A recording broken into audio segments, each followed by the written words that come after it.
This advert looks silly, but it is not their fault. The fault lies with months. Months are not a proper unit of time, are they?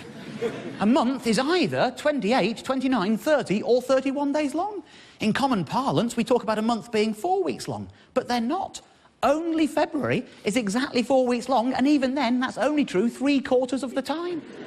94% of months are longer than a month. We know exactly how many seconds in a minute, how many minutes in an hour, hours in a day, and days in a week. We even know exactly how many months in a year. But the months themselves are a mystery. They chop and change. Let me give you an example, OK? Let's talk about something real, human pregnancy. OK, we've all learnt this all our lives. We all know. How many months are we told an average human pregnancy should last? 9. 9. Very good. 9 months. Now, hands up if you are a parent.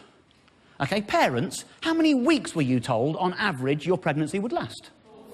40. 40 weeks is 10 bloody months, isn't it? 10 months. We've been bilked our whole lives. You spend your whole life as a woman thinking if you get pregnant it'll be 9 months, and then you get there and you discover it's actually 10. You've been conned, haven't you? Let's look at the year. How many months are there in a year? 12. Exactly. How many weeks are there in a year? 52. Good. However, 12 months, well, 12 times 4 is 48. And 52 minus 4 is 48. Doesn't take a genius to work out we've got 4 extra weeks. And what do 4 weeks make? A month.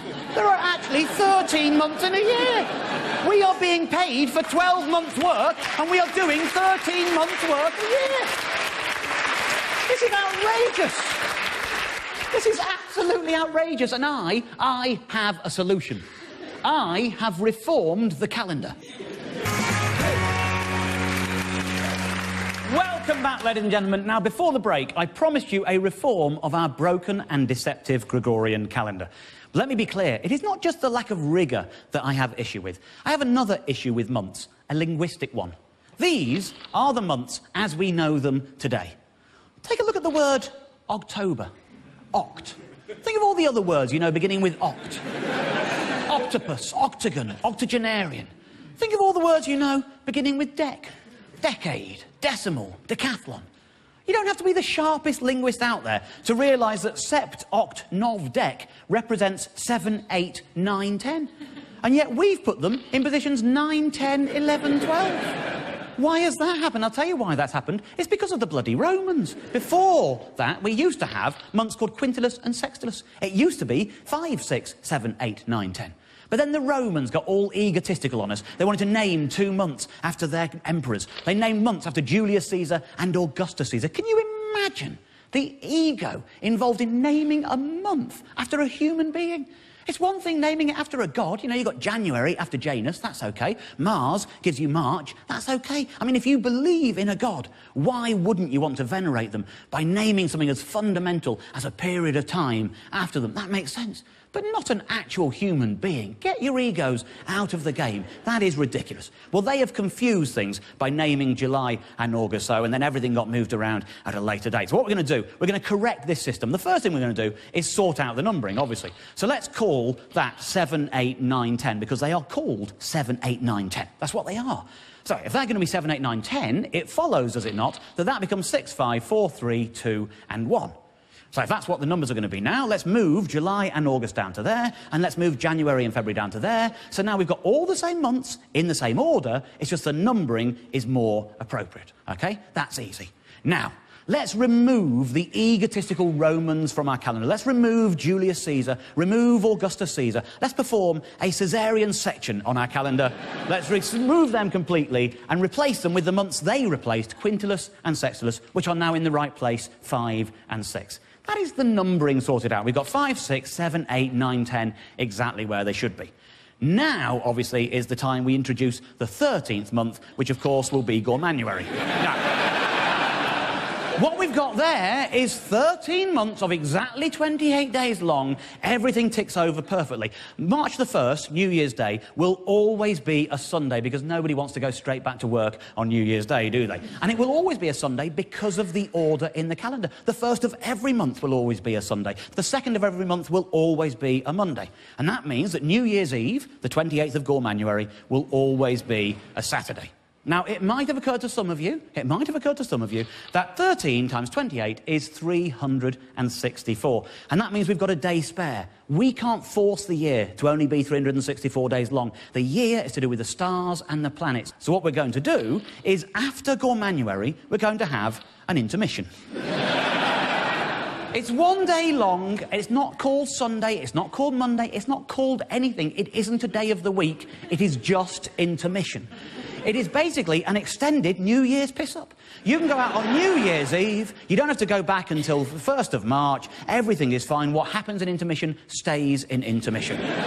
And every 4th year, we have a 2-day intermission, and we call both of those days intermission. That's all it is. That regulates everything. Everything flows in a very orderly fashion from that point on. We have talked previously on this show about the old 30 days hath September rhyme. I think we can all agree that this system improves upon that rhyme. The rhyme now goes 28 days hath March, April, May and June. All the rest have 28 too, because that's how long a month is. There you go. It's much easier. Much easier. I'm confident in this. I'll tell you what I'm going to do. I'm going to put the PowerPoint down for a moment. I'm just going to say, any questions? Any questions about the system?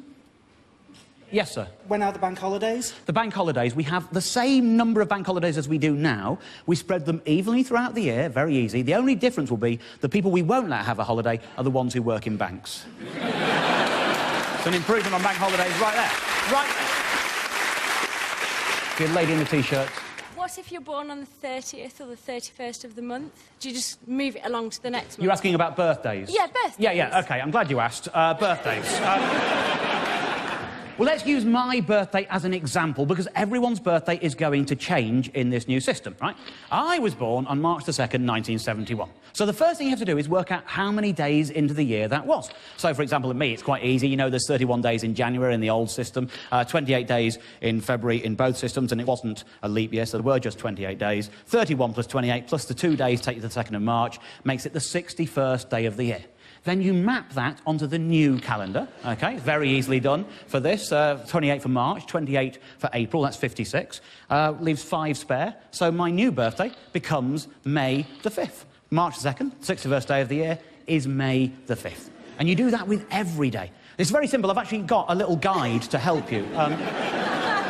This is an old calendar, you know, using the current system, and I've mapped every day onto it, and lots of things are improved by doing this. For example, you know, you want to keep all the nice holidays and festivals and little sort of celebrations we have in life. Like April Fool's Day. We're not getting rid of April Fool's Day, but April the 1st is the 91st day of the year, and so in the new calendar, it becomes Saturday the 7th of June. And I think we can all agree it's going to be much easier to catch people out. Knowing that. That's better. November the 5th. Again, you don't want to move it to the new November the 5th because it wouldn't be getting dark early enough for November the 5th to make sense. So you keep it where it is, you just map it onto the new date. So, for example, if you just find November in the old calendar, November the 5th would be the 309th day of the year, and so it now becomes Sunday the 1st of February every time. And again, that's very easy to remember. You just use the rhyme, remember the 1st of February. So it's just a simple process of mapping things on. That is true for every holiday, every festival going. Very easy. We got one towards the back there, yeah? Have you changed the star signs, and if so, what's the new 13th one? My advice to astrologers would be to just keep making it up as they always did.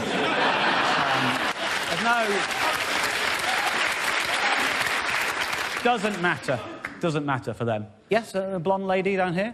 You do know that means there's going to be 13 Friday the 13th in the year? I do, yes. Every month has Friday the 13th now. Yeah, right. But the thing is, if you have to go through 13 Friday the 13th every year from the day you're born until the day you die, you're going to get over it. It's called exposure therapy. Yes, there's a man down here.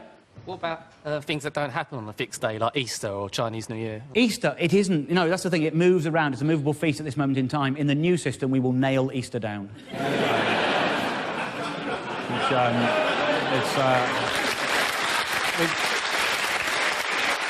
We've thought of everything. We really have. In fact, just looking through that calendar of the old system, which shows you how complicated it is, we've got a new calendar, and we'll have new merchandise to go with it. So, for example, you could get a calendar like this, right? The thing with this kind of calendar, now, every day is always the same day of the year. It's always a Sunday on March the 1st. We know that. The same system. So what we do with these calendars now, you produce them and they're wipe clean. And then you've got one calendar for the rest of your life. That's less printing, less trees being killed. You can go anywhere. It doesn't have to be a sexy calendar like this. It doesn't have to be, but... But if it is, that doesn't matter because, like I say, it is wipe clean. So, that's an improvement all round as well, isn't it, really? I'll tell you...